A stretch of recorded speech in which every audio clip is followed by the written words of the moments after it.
What is good, Twitch? We're going to a metaverse wedding at Taco Bell. What a time to be alive. To even say those two words just separately, going to a metaverse wedding in and of itself is something. But going to a metaverse wedding at Taco Bell, that's a mouthful. That's all I can say. It's moving. Oh my God. Chalupas. Oh my God. Wait, is that them on top? Is that the... I think so. That's the groom on top. I think that's the groom and one random person, maybe. Yeah, no, that's just a random person. But the groom, look at the groom. Wow, wait. Some dude is ruining it. Who's the drunk guy? No, he's given. Who's the drunk guy at the wedding? Whose cousin is this? I made you guys to be on board with me with this. This cannot spread. I mean, especially in this form. This is like such an early version of what it could be. Still, this whole process of couples getting married in the metaverse is catching on because why not? We're bored with everything else we're doing. In this particular case, newlyweds Sheil Mohnot and Amaruta Goldbowl, sorry I screwed up both of y'all's names, said that they wanted to do something different and cost effective for their big day. So as you see, they're on both ends of the same table in the same place, but in the metaverse, they're seen face to face, sharing their vows. It's a beautiful moment. But in particular case of this one, they did it at a Taco Bell in the metaverse, which allowed for marketing purposes for them to pay for the avatars and all this whole thing that made it look so beautiful at a day that they'll never forget. They even had a banquet, a bouquet toss, karaoke. Watch more. That's so good. The one you guys are She's doing, the lead singer, yes. the one you guys are doing is probably the one that you had to like climb. We're dancing back up. But yes, they're not the only ones. There's a group called Just Maui Weddings. It's a wedding venue that offers these types of services. This is what they also show as well. It's the metaverse wedding.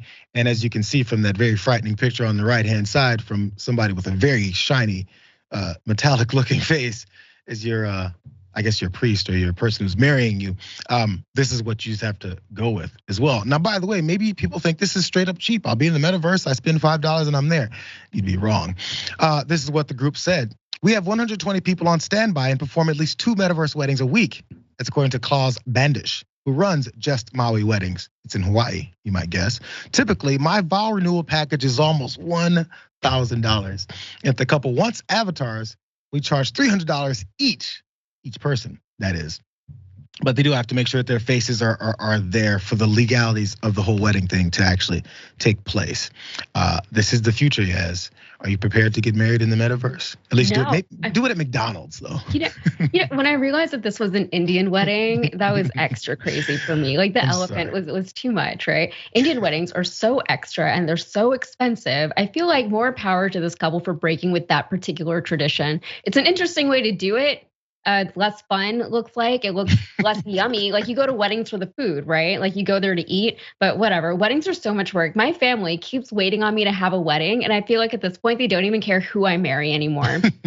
But I'm just like, it sounds like a lot of work. It sounds like a lot of money and I don't want to do it. Now, I don't love the corporatization of such personal and intimate moments. Like, I don't know why Taco Bell needs to be at my wedding, but weddings haven't been personal or intimate ever since Pinterest became a thing. I blame Pinterest for a lot of what we're seeing in the wedding industry. This sounds like an entirely different discussion that maybe we should flesh out in another time. I'm not familiar enough with what Pinterest has done to our, to our society. Man, it started with Pinterest and then it went to Instagram and all that. It's just like, everything has to be picture perfect and everything has to be curated so that you can put it on social media and everyone can be jealous. I have a loophole for you to use if you do a metaverse wedding and make sure you trick your family, then you won't actually be married, because check this out. The two that got married had to set up a simultaneous live streams of themselves on YouTube in order to meet a legal requirement for their real faces to be visible. So they had to make sure their faces were there even though they're in the metaverse. Because in some jurisdictions like Utah, where you don't live, Yaz, where their officiant was based, they recognize remote weddings as legally binding only if the participants are viewable on video. So as long as you do it in the metaverse without your face in front, you can act like you got married, family's happy, Yeah, and I guess she didn't even have to do like all the makeup and the hair. And that wedding, that Indian wedding veil is very heavy. That's why they sit down because it's too heavy. They can't walk with it. Oh my God. How do you know all this? How do you know all this? I mean, I've been to one Indian wedding. It was fabulous. I'm Indian. But I mean, you wore the No, I didn't wear it, but like my cousins, I would have to help them carry it. It's heavy, and my friends, yeah, like it's very heavy, and they always complain, like, and their hair is always like so tight. No, I have not had my own Indian wedding, JR. I am still unmarried. Thank you for pointing that out. I'm just saying, you don't. It seems like you don't want to yet, and you should do it in your own time. So this is just a way. I have a lot of mixed feelings. Yeah, that's true. I have issues. I'm on your side, man. Thank you. Your side.